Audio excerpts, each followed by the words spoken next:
Yo no sé cuántos de ustedes conocen la historia de Rosaria Butterfield, pero Rosaria era una profesora en la Universidad de Syracuse, en el estado de Nueva York, donde enseñaba literatura inglesa y estudios de género.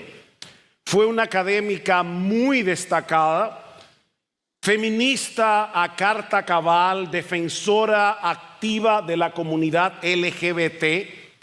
Durante muchos años su vida fue un fiel reflejo de su ideología. Hasta que en 1997 Rosaria publicó un artículo en un periódico local en el que expresaba su rechazo y críticas hacia el movimiento evangélico en general, señalando lo que ella consideraba una visión patriarcal y opresiva del cristianismo. Recibió un montón de cartas en respuestas, tanto de apoyo como de rechazo. Entre las cartas que llegaron hubo una que llamó poderosamente su atención. Provenía de un pastor presbiteriano llamado Ken Smith, que en una forma respetuosa la invitó a discutir sus puntos de vista de una manera amistosa y abierta. Así surgió una genuina amistad entre Rosaria y este pastor Ken y su esposa Floyd. La hospitalidad de este matrimonio fue desarmando poco a poco sus prejuicios en contra de la fe. Rosaria comenzó a leer la Biblia, a explorar las doctrinas del cristianismo, hasta experimentar una profunda convicción de pecado y un creciente deseo de conocer a Jesús. Finalmente, en el año 1999, Rosaria se rindió a Cristo, reconociéndole como su Señor y su Salvador. Actualmente es esposa de un pastor, madre de varios hijos adoptados y una escritora y oradora cristiana que testifica del poder transformador del Evangelio. La historia de esta mujer es un testimonio vivo de cómo la luz de Cristo puede penetrar las tinieblas más profundas, trayendo no solo transformación, sino también un correcto entendimiento del mundo e incluso de nosotros mismos. La transformación de Rosaria Butterfield ilustra la verdad del texto que vamos a considerar en la mañana de hoy, Juan capítulo 12, versículo 46, como parte de la serie que iniciamos hace varios domingos titulada ¿A qué vino Jesús? Dice el Señor en Juan capítulo 12, versículo 46, yo, la luz, he venido al mundo para que todo el que cree en mí no permanezca en tinieblas. ¿A qué vino Jesús? Vino a despejar las tinieblas de este mundo. Hay básicamente tres enseñanzas que nosotros podemos extraer de nuestro texto en Juan 12:46. La primera es que todo hombre sin Jesús está en tinieblas.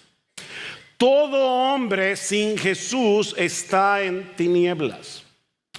Cuando yo era adolescente, a mis hermanos y a mí nos encantaba dormir en total oscuridad. Nuestra habitación tenía persianas de metal que cerraban casi herméticamente, y no contentos con eso, nosotros poníamos una manta en la rendija de la puerta para que ni siquiera entrara a la habitación la luz del pasillo. Tú podías ponerte la mano frente a la cara y no la veías. Bueno, imagínate una habitación que pudiera estar aún más oscura que la nuestra, y vas a tener una idea de lo que Jesús está diciendo aquí con respecto a la condición espiritual del mundo. Mis hermanos, amigos, espiritualmente hablando, el mundo se encuentra en una total y absoluta oscuridad.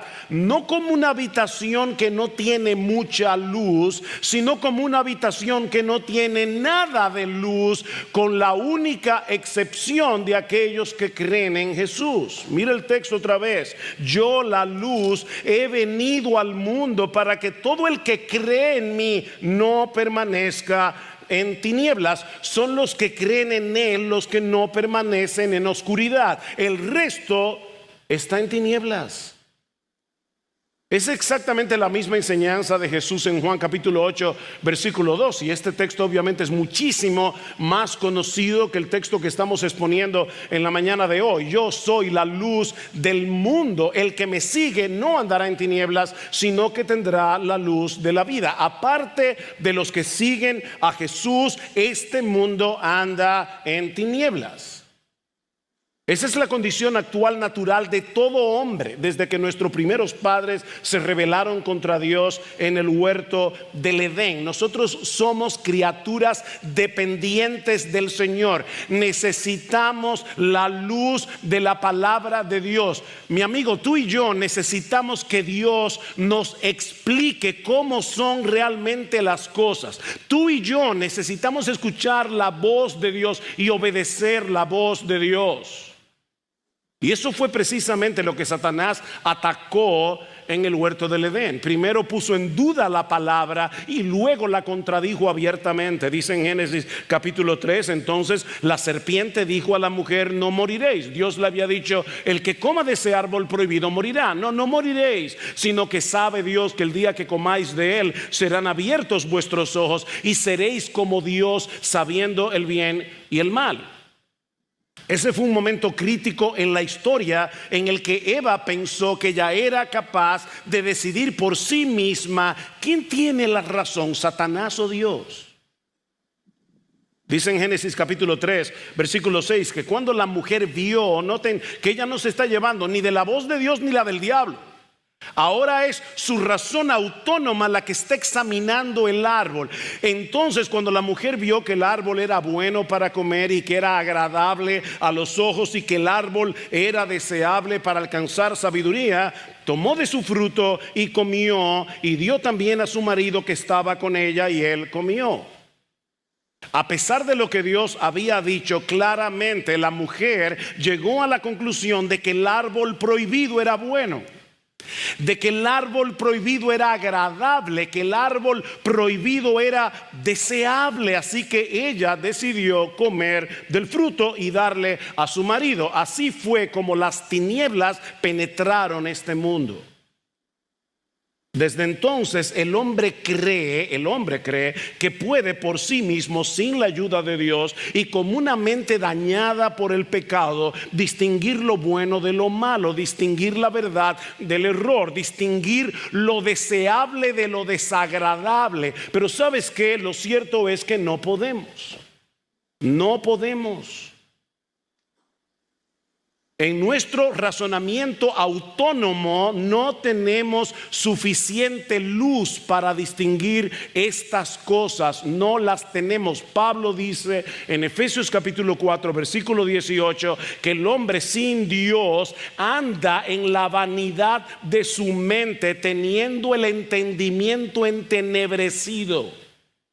Puede que sea brillante en muchas cosas. Rosaria Butterfield era una académica brillante. Puede que sea brillante en muchas cosas, pero no en lo que respecta a la realidad espiritual. ¿Cuánta fama y renombre tuvo la ciudad de Atenas en la antigüedad por sus estadistas, filósofos, poetas, arquitectos? Y mis hermanos, ¿qué encontró Pablo cuando visitó la ciudad de Atenas? Una ciudad completamente entregada a la más grosera idolatría, dice en Hechos 17.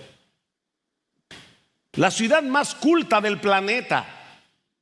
La cuna de Sócrates, Platón y Aristóteles, la ciudad del intelecto, la ciudad del arte, completamente en oscuridad. Los griegos pensaban que casi cualquier problema podía ser resuelto usando el intelecto autónomo, sin la luz de la revelación divina. Los griegos idolatraban el intelecto.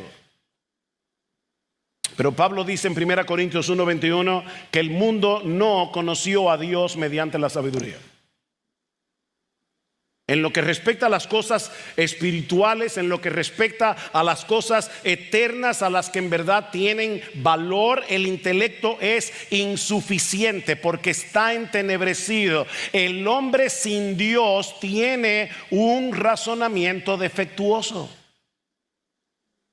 Pablo dice en 1 Corintios capítulo 2 versículo 14 que el hombre natural, es decir, tal como nosotros salimos del vientre de nuestras madres, el hombre no regenerado no percibe las cosas que son del Espíritu de Dios, porque para él son locura y no las puede entender porque se han de discernir espiritualmente.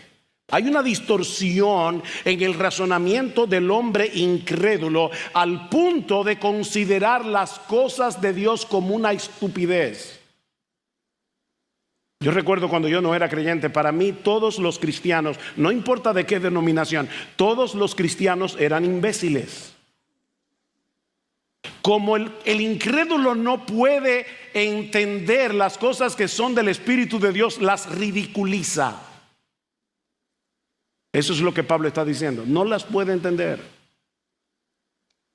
En Romanos capítulo 1, versículos 18 al 22, dice Pablo que la creación nos muestra claramente que existe un Dios sabio, un Dios todopoderoso que diseñó las cosas con un propósito. Eso es más que evidente. Pero el hombre decidió detener con injusticia la verdad y su entendimiento quedó entenebrecido, quedó en tinieblas. Pablo dice que profesando ser sabios nos hicimos necios.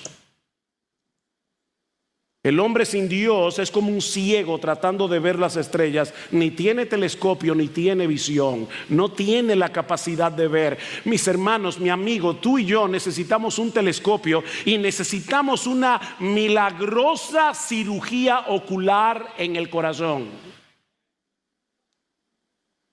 Imagínate a un famoso oftalmólogo que se ha quedado ciego. Si es operado exitosamente puede recuperar la vista, pero se trata de una operación sumamente delicada y arriesgada que solo un experto puede llevar a cabo. Ahora, imagínate lo absurdo que sería si el ciego tratara de operarse a sí mismo. O lo que es todavía más absurdo, que este ciego negara su ceguera. Ese es el problema del hombre incrédulo. El hombre incrédulo cree que ve, pero no ve, y mientras tanto se extravía cada vez más. Unos versículos antes de Juan capítulo 12, versículo 46, Cristo dice: el que anda en tinieblas no sabe a dónde va. El que anda en tinieblas no sabe a dónde va. Proverbios capítulo 4, versículo 19 dice: el impío anda en tinieblas, él ni siquiera sabe con qué tropieza. Necesitamos que alguien opere la ceguera de nuestra alma para que podamos ver la luz. Y hay una sola persona en el mundo que puede llevar a cabo esa cirugía espiritual. Y eso nos lleva a la segunda enseñanza de este pasaje, y es que Jesús es la luz que ha venido al mundo para iluminar al mundo. Jesús es la luz del mundo que ha venido a iluminar al mundo. Mira nuestro texto otra vez: yo, la luz, he venido al mundo. ¿Para qué? Para que todo aquel que cree en mí, obviamente, no permanezca en tinieblas. Yo, la luz. Él no es una luz entre muchas otras. Ni siquiera es alguien que vino a traer la luz. No, Él es la luz. Él es la luz. Una luz que existía eternamente y que en un momento de la historia vino a este mundo. Yo, la luz, he venido al mundo. El sol no comienza a existir cuando sus rayos nos iluminan cada mañana. No, el sol ya está ahí en el firmamento, pero nosotros comenzamos a percibirlo cuando su luz nos ilumina. Bueno, de la misma manera, Cristo no comenzó a ser luz cuando se encarnó en el vientre de María. Él es Dios, eternamente Dios. Y la Biblia dice en 1 de Juan, capítulo 1, versículo 6, que Dios es luz. Él ha sido y siempre será luz. Escuchen una vez más lo que dice Juan 8:12, el Señor hablando de sí mismo, pero esta vez en 8:12 permítanme darles un poco de contexto. Yo soy la luz del mundo, Juan 8:12. Déjenme poner ese texto en su contexto.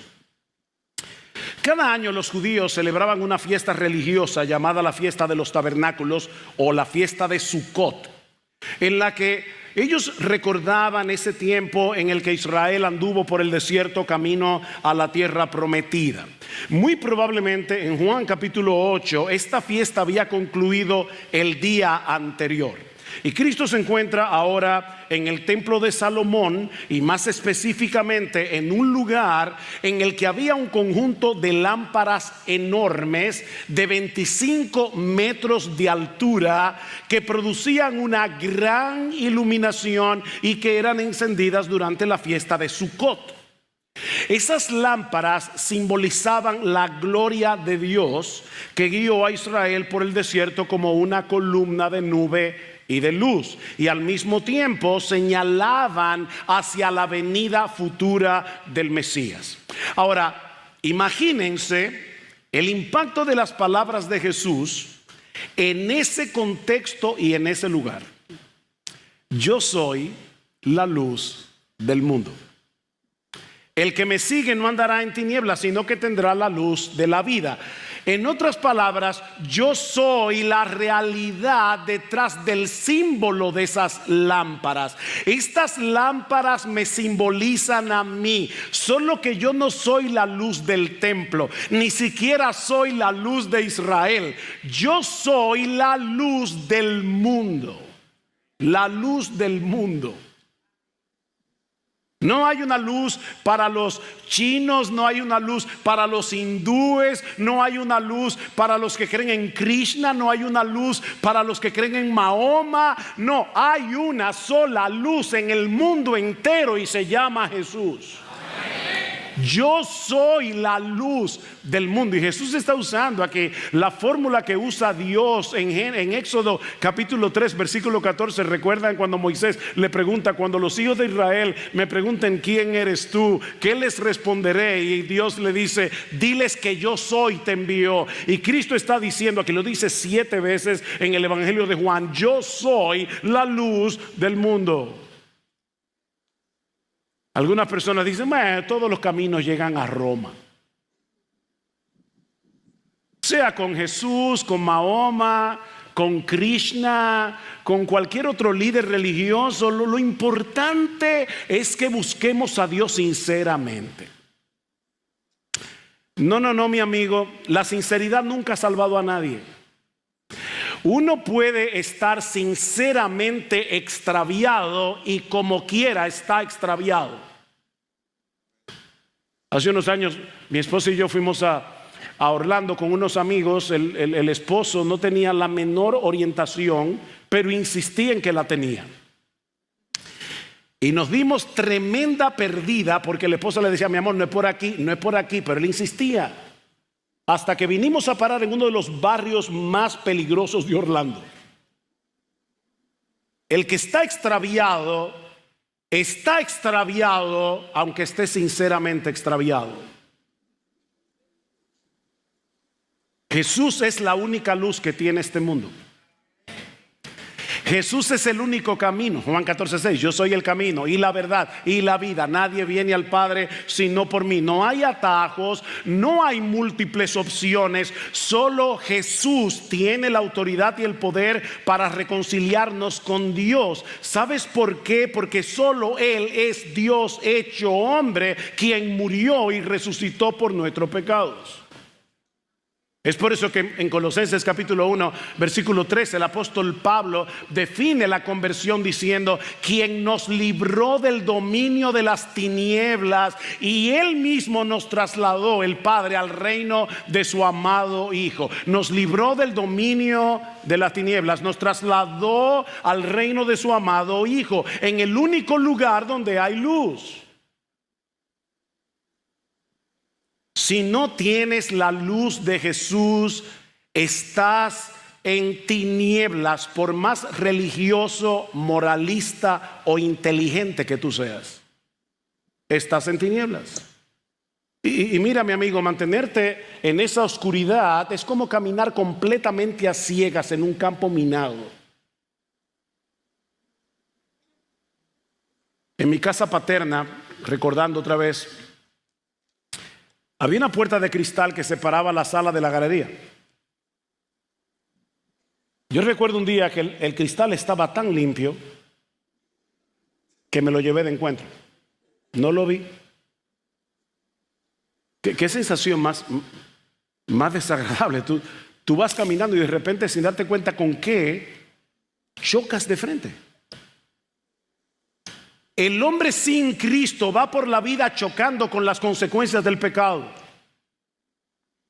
El hombre sin Cristo va por la vida chocando con las mentiras de este mundo. Está ciego a la realidad de su condición espiritual. Está ciego a una vida sin Dios. No entiende el propósito de su existencia en este mundo. No lo entiende. Sin Él estamos perdidos, totalmente perdidos, muertos en nuestros delitos y pecados. Yo no sé si se dieron cuenta cómo en Juan capítulo 8 versículo 12 Jesús conecta la luz con la vida. Yo soy la luz del mundo, el que me sigue no andará en tinieblas, sino que tendrá la luz de la vida, la luz que produce vida, la luz que genera vida. Nosotros necesitamos la luz del sol sobre este planeta para que haya vida.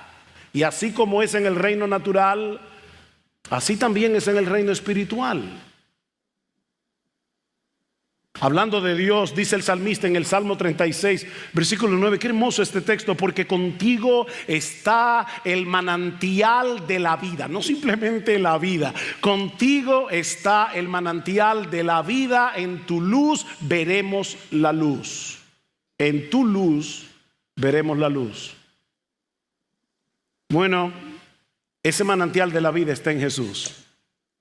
Únicamente en Jesús. Dice en Juan capítulo 1 versículo 4: en Él estaba la vida y la vida era la luz de los hombres. Y Él mismo dice en Juan capítulo 10 versículo 10: yo he venido para que tengan vida y para que la tengan en abundancia. Ese manantial de la vida únicamente está en Jesús.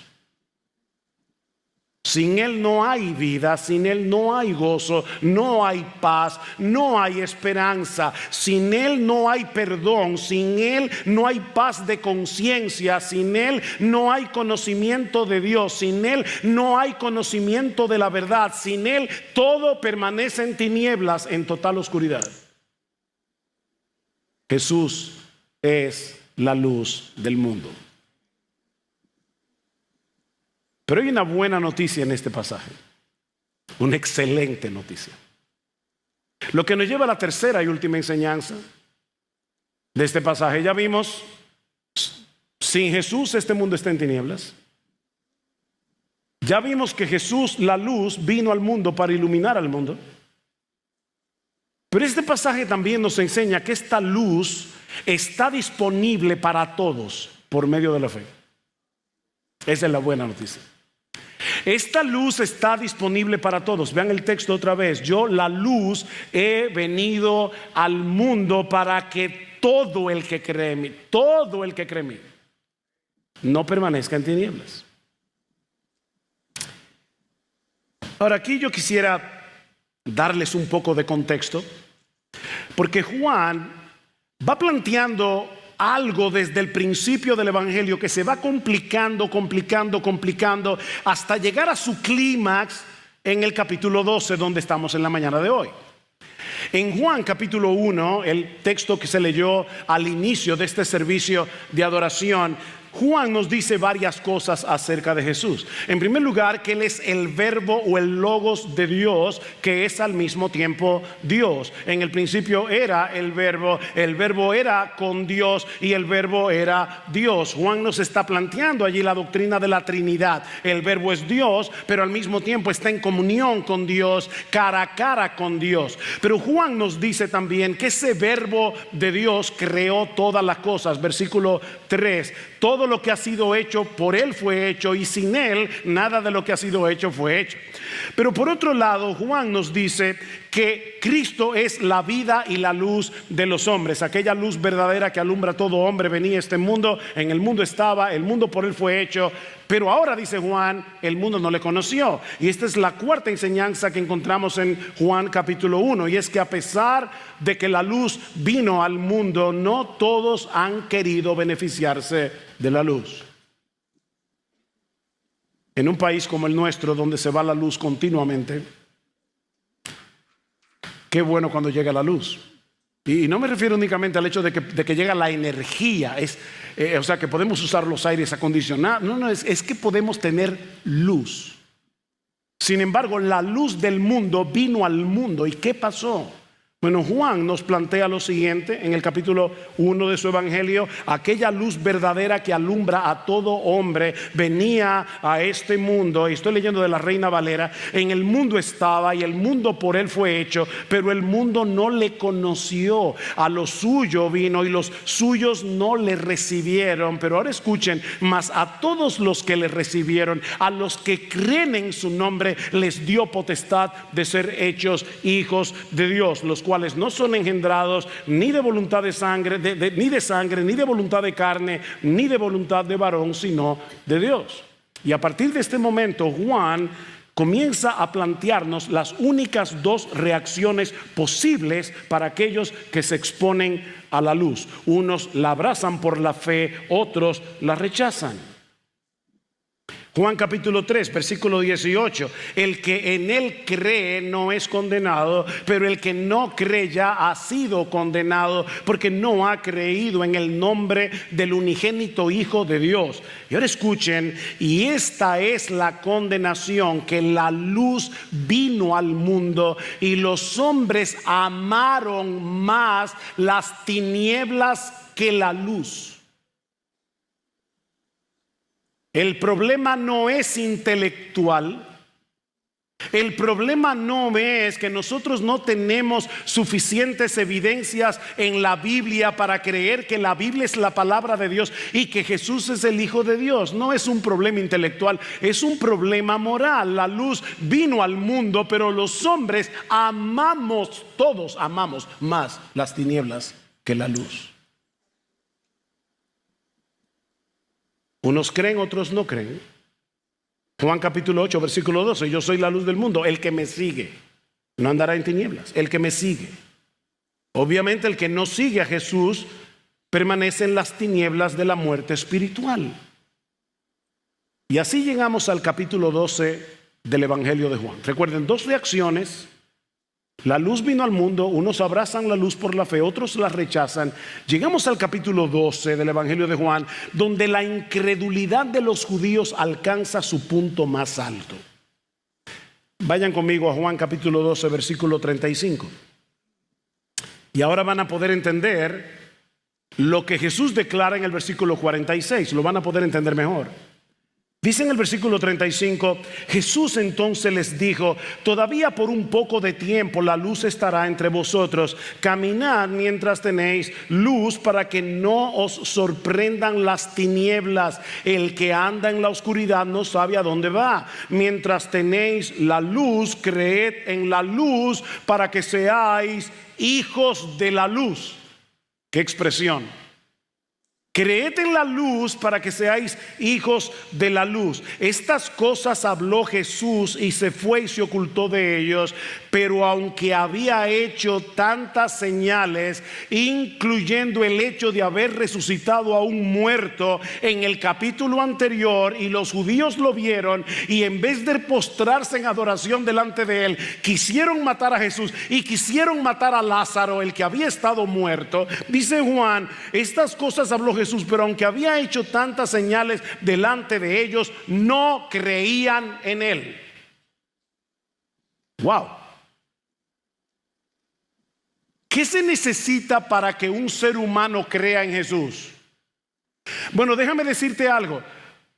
Un ser humano incrédulo puede ver un milagro tan potente, tan poderoso, como ver a Jesús levantando a un muerto de la tumba, y aún así no creerá.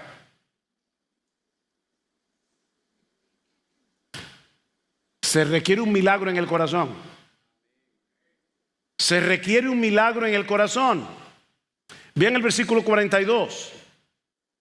Sin embargo, y este grupo es interesante ahora, muchos aún de los gobernantes, es decir, de los líderes religiosos de la nación, creyeron en él. Deténgase un momento allí. Juan varias veces usa la palabra creer para hablar de un asentimiento meramente intelectual, pero que no compromete el corazón. Lo vemos en Juan capítulo 2, donde dice que muchos creyeron en Jesús viendo las señales, pero Jesús no creía en ellos.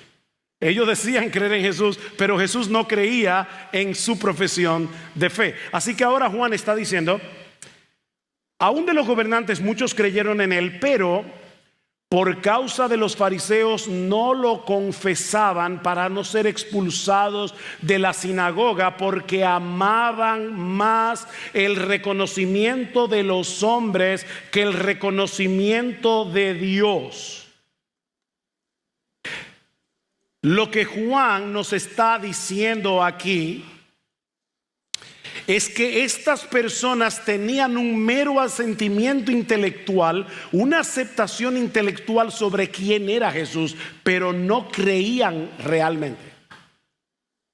La fe que permanece oculta por temor al rechazo de los hombres no es la fe transformadora que manifiesta un cambio de lealtad de la gloria humana a la gloria de Dios. La fe verdadera te lleva a buscar la gloria de Dios por encima de la gloria humana. Mire, yo estoy convencido que muchos que vienen a la iglesia domingo tras domingo, están persuadidos de que Jesucristo es el Mesías, pero tienen miedo de entregarse por entero a Jesús, porque aman más la gloria de los hombres que la gloria de Dios. Le tienen miedo al rechazo, le tienen miedo a ser echados a un lado. Es por eso que en Apocalipsis capítulo 21, hablando de aquellos que van a poblar el infierno, los primeros que se mencionan son los cobardes y los incrédulos. Amaban más la gloria de los hombres que la gloria de Dios.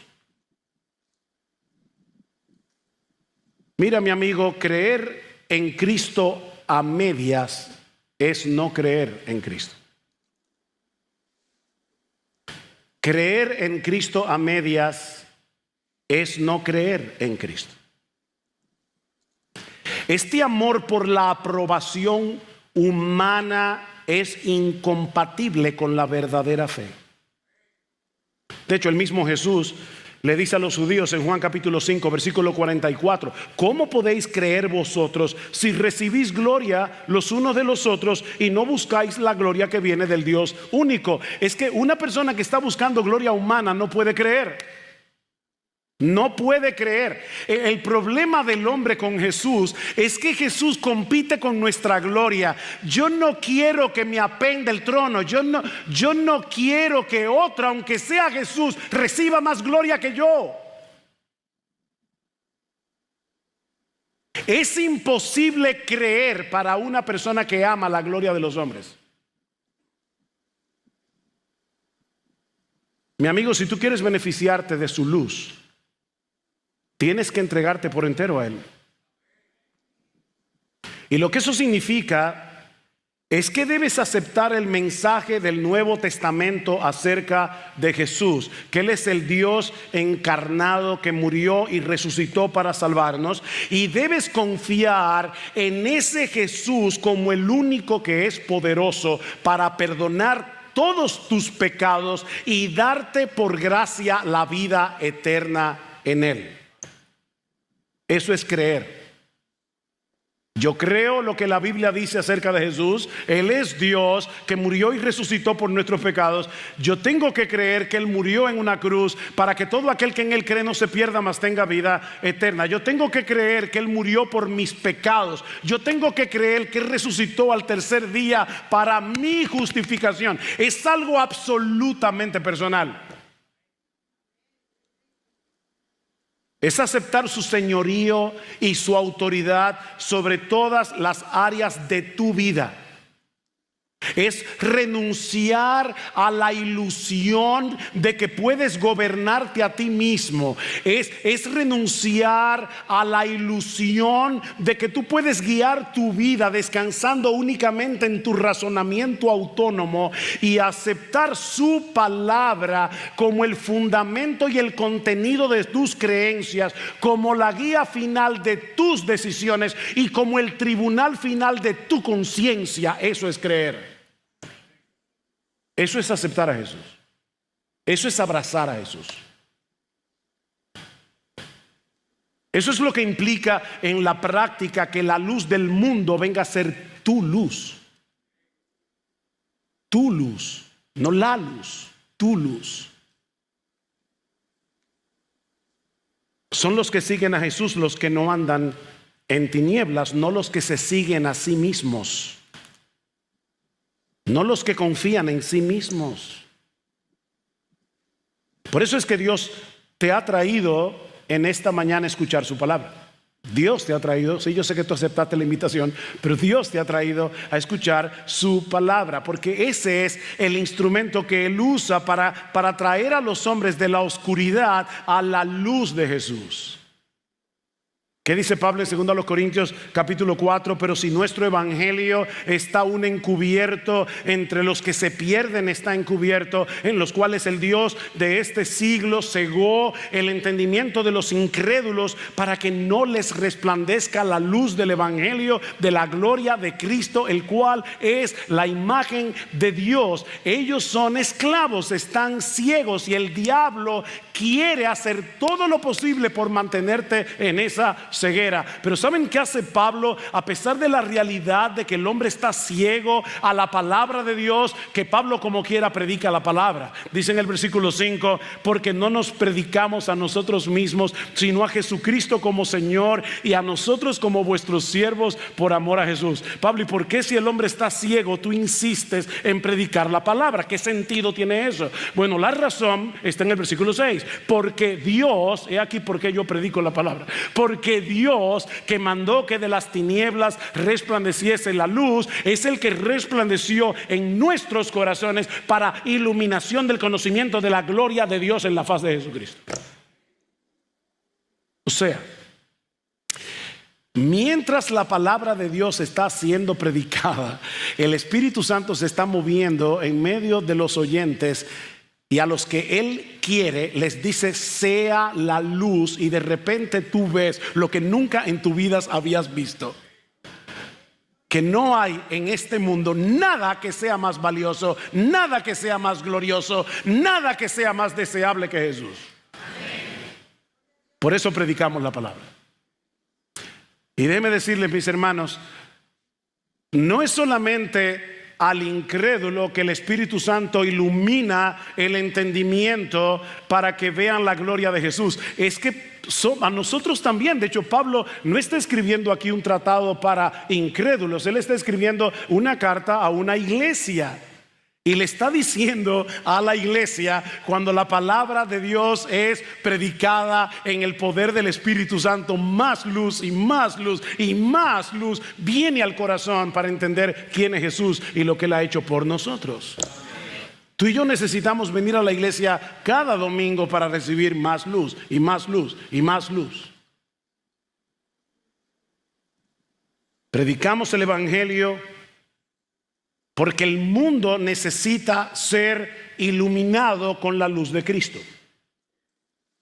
Y Él ilumina el corazón con el mensaje del Evangelio de su gloria. No hay otro medio. Para concluir, quisiera traer dos palabras de aplicación. Para aquellos que profesan ser cristianos y para los que no lo son. Creyente, nunca olvides que nosotros también vivíamos en oscuridad,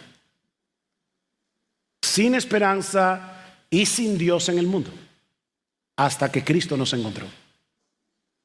Nunca olvides eso. No te sientas superior, que tú también estabas en tinieblas. Yo también estaba en tinieblas. Estábamos sujetos al error, llevados por la ignorancia, esclavos de nuestros propios deseos, de nuestro orgullo, de nuestro egoísmo, viviendo el presente sin ninguna esperanza segura para mañana, sin paz de conciencia, sin tener a un Padre en los cielos a quien acudir con la plena certeza de que me ama y de que cuida de mí. Mi hermano, ¿tú recuerdas lo que era tu vida sin Cristo? ¿Tú recuerdas eso? ¿Tú recuerdas cuando todavía estabas bajo el dominio de las tinieblas?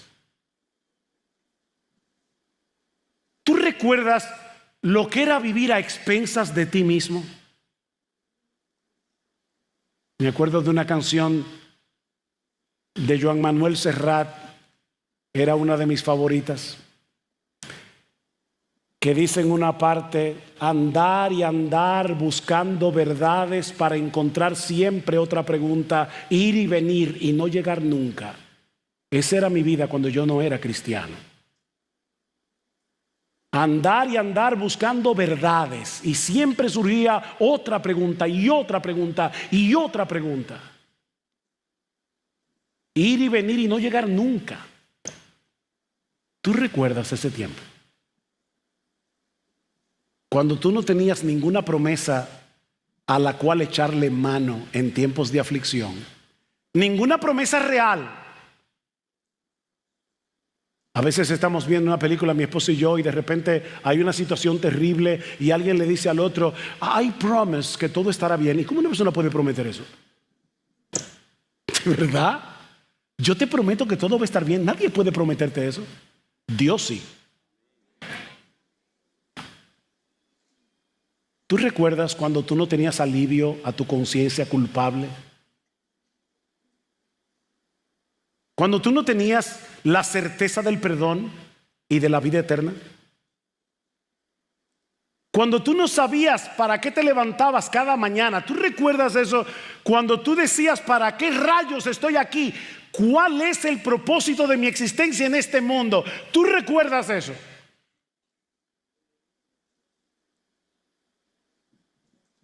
Porque si lo recuerdas continuamente, crecerás en tu amor y en tu aprecio por Jesús.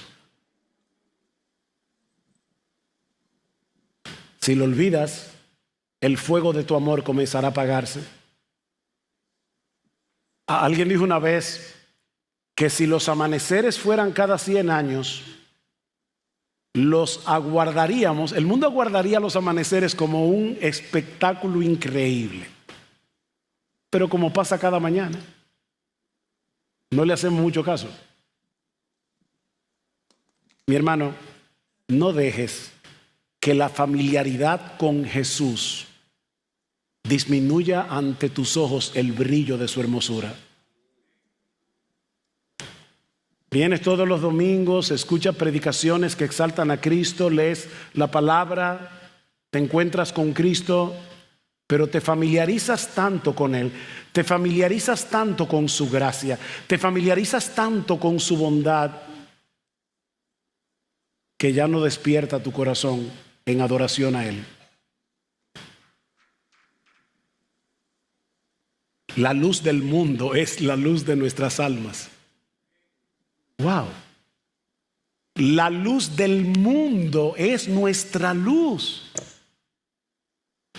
Y ningún amanecer jamás será más hermoso ni más espectacular que la luz que Él imparte a nuestros corazones cada día. Porque Él sigue iluminándonos con su luz. A veces yo pienso que nosotros los cristianos, hasta el más simple de los cristianos, tenemos las respuestas a las preguntas más profundas que los filósofos se han hecho a través de toda la historia.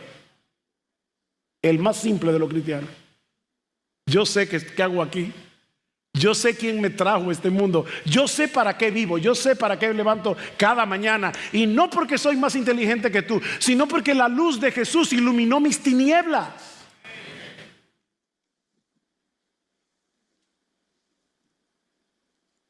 Este martes fue mi primera clase con la nueva promoción de Logos. Y quise hacer con ellos una dinámica. Llevé una caja con unas preguntas adentro como: ¿qué es la verdad? ¿Cuál es el propósito de nuestra existencia en este mundo? ¿Qué es la justicia? ¿Qué es la hermosura? Y pusimos todas esas preguntas en una caja que decía afuera: la caja de las verdades eternas.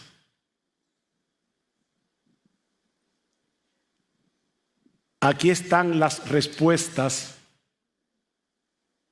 a todas esas verdades eternas, hasta donde Dios quiso responder las preguntas. ¿Qué privilegio tenemos tú y yo? ¿Qué privilegio? ¿Qué tesoro tener la luz del mundo iluminando nuestro entendimiento? Hermano, ¿qué tesoro tienes tú? Esto es inmensamente hermoso. ¿Qué tesoro?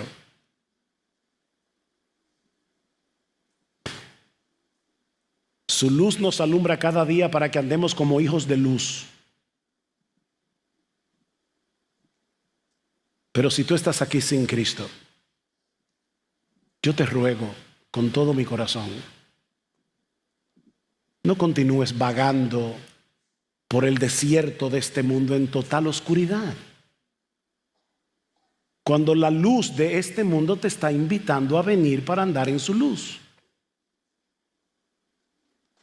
Solo en Él vas a encontrar el perdón de todos tus pecados. Solo en Él encontrarás reconciliación con Dios, adopción en la familia de la fe. Solo Él puede aliviar tu culpa. Solo Él puede darte dirección, protegerte en medio del peligro, consolarte en la aflicción. Solo Él puede darte una esperanza ciertísima por la cual vivir, pero tienes que seguirlo a Él.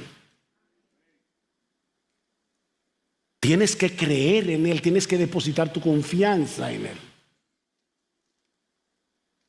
Mira, mi amigo, si hubiera otro medio para ser salvo, el Hijo de Dios no hubiera hecho todo lo que hizo, pero no lo hay. El Dios hecho hombre tenía que vivir y morir en nuestro lugar para pagar nuestra deuda con la justicia de Dios. Si no te aferras a Él por la fe, morirás en tu pecado, morirás en tu pecado. Y en el día del juicio tendrás que enfrentarte solo con la justicia infinita de Dios. Mi amigo, pídele a Jesús que te salve. Ahí donde estás. Pídele a Jesús que te salve, pídele que transforme tu corazón, pídele que ilumine tu alma, pídele que te conceda la gracia de seguirlo, pídeselo. Mi amigo, tú necesitas la vida que emana de esa luz y solo Él puede dártela. Pastor, pero yo no entiendo, si yo no tengo vida ni tengo luz, ¿cómo puedo levantarme para venir a Jesús? Esa es una buena pregunta. En el capítulo 5 del Evangelio de Juan Se narra la historia de un paralítico de nacimiento que Jesús encontró en el estanque de Betesda. Jesús se acerca a este hombre paralítico de nacimiento, nunca había caminado, y le dice: levántate, toma tu camilla y anda. Vamos a ponernos en el lugar de este hombre. Si él hubiera pensado en ese momento: no, para mí eso es imposible, yo no puedo hacerlo, así que ni siquiera lo voy a intentar. Yo no puedo. Es imposible, nunca he caminado. Se hubiera quedado postrado ahí. Pero confiando en el llamado de Jesús, este hombre hizo como que se iba a levantar y se levantó y caminó. La voz del que lo llamaba tenía el poder de ponerlo a caminar. Ese es el poder de Jesús.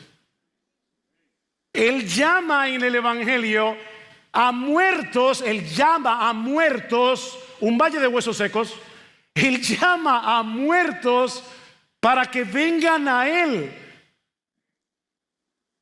Y si decides hacerlo, vas a poder venir a Él, confiando en la voz de Jesús.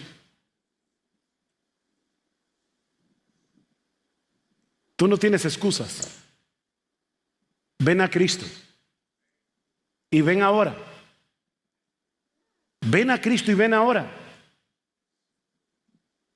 Porque esa voz que viene a través de la predicación del Evangelio y que llama a pecadores para que vengan a Él, esa voz puede levantarte para que vengas.